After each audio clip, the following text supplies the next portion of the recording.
こんにちは、たかしです。本日は5月6日土曜日、週末ですので来週8日からのポンド円の相場の見通しをしていきましょう。まずは日足からです。昨日金曜日の日足は比較的大きめの陽線となってきております。ただ直近ではこのストキャスティクスまだもう少し下げる余地があるかなと。そして MACD に関しては上昇モメンタムが消えてきたところですので、まだここからどんどん上昇するというのは今のこのローソク足だけでは言い難いのかなというところ。基本的にこの緑のボックスですね、この過去に何度も意識されているこのボックスの上限で今は反発してきたんですが、日足の GMMA 付近までもう少し距離があるので、もしかするともう一段の下落、つまりこのオレンジのトレンドラインぐらいまで下落してくる可能性というところをまだ考えておきたい。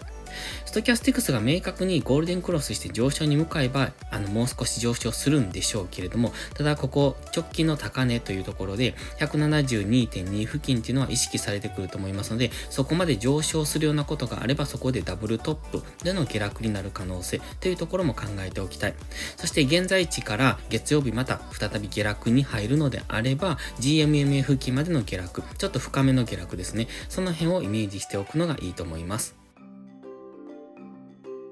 では4時間足です。4時間足では上昇トレンドを描いて上昇中。そしてこの直近の下落ですね。最高値をつけた 172.3 付近からの下落っていうのは今押しをつけに来たと考えますので、今次4時間足単位での上昇に入っていく可能性もあるんですけれども、ストキャスティクスが高値圏にあるんですよね。なのでちょっとそこが気になるところ。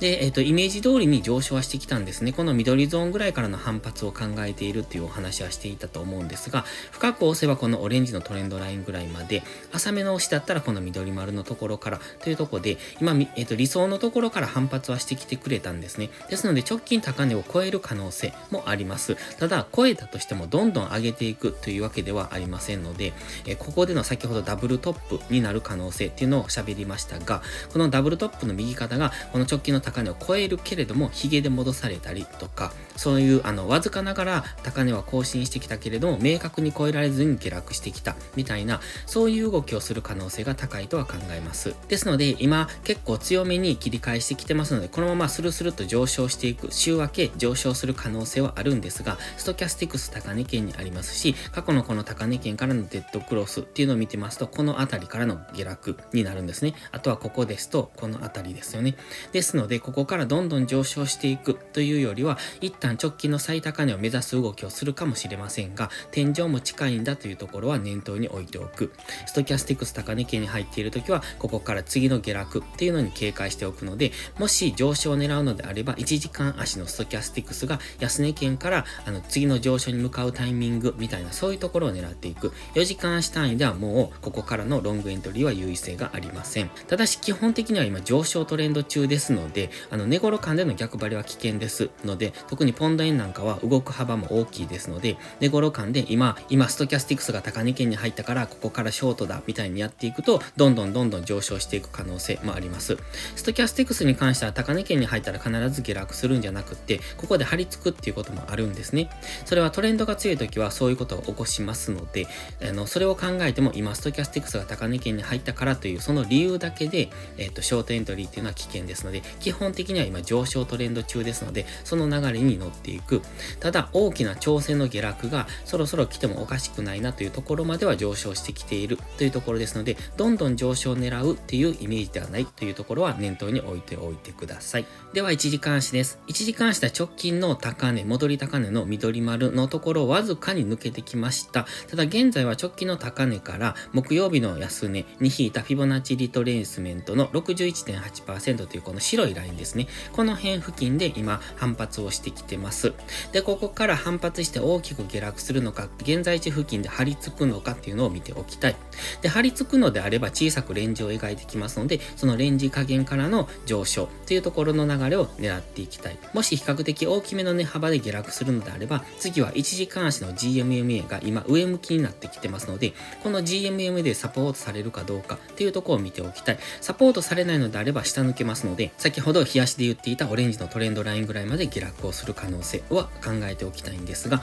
まずは1時間足の GMMA でサポートされるかどうか、もしくは現在在地付近、高値圏でここで張り付くかどうかっていうところを見ておく。で、週明けどういう動きになってくるか、サポートされる、もしくはこの高値圏でレンジになるのであれば、そこからの上昇の流れに乗っていく。で、GMMA を下抜けるような動きをするのであれば、このオレンジのトレンドラインぐらいまでの下落を見ておくのがいいと思います。ただ、上昇してきたとしても、一旦は 172.3 とか2とか、このあたりですね、直近の最高値付近で上げ止まるというイメージを持っておくのがいいと思いますので、次はそこからのダブルトップでの下落みたいな、そういうイメージを持っておくのがいいんじゃないでしょうか。それでは本日は以上です。この動画がわかりやすいと思ったら応援をお願いします。皆さんの応援がより多くの初心者の方へこの動画をお届けすることにつながります。そして最後にお知らせです。YouTube のメンバーシップでは初心者の方向けの丁寧な解説動画を毎週1本更新しています。今週の更新に関しては本日出かけますので、昨日にすでにアップしております。トレードの基礎が学べるメンバーシップにご興味があれば一度お試しください。また初心者ではないけど安定して勝てないという方はポストプライムでのプライム会員をお勧めしています。こちらは YouTube のメンバーシップと違って2週間の無料期間があります。プライム会員価格は徐々に値上げを予定してますので、少しでも気になる方はお早めの行動がお得です。今登録すれば値上げ後も今の価格が適用されます。ぜひ無料期間を有効にご活用ください。詳細は概要欄にあります。それでは今週もトレードお疲れ様でした。来週も一緒に頑張っていきましょう。たかしでした。バイバイ。インジケーターの使い方解説ブログを書きました。GMMA、ストキャスティクス、MACD の使い方について詳しく書いてます。まずは一度目を通してみてください。きっとスキルアップのお役に立てると思います。インジケーターは何気なく表示させるのではなく、理解して使いこなすことが大切です。また、インジケーターを使ったエントリー手法のテキスト販売を始めました。こちらは初心者から中級者向けですが、初心者の方向けの初級編もご用意しています。勝つための聖杯なんてありません。だからこそ地味にコツコツとスキルを積み上げていくものです。このテキストはそんな方のお力になれると信じています。せっかく FX を始めたのですから、明るい未来を夢見て頑張りましょう。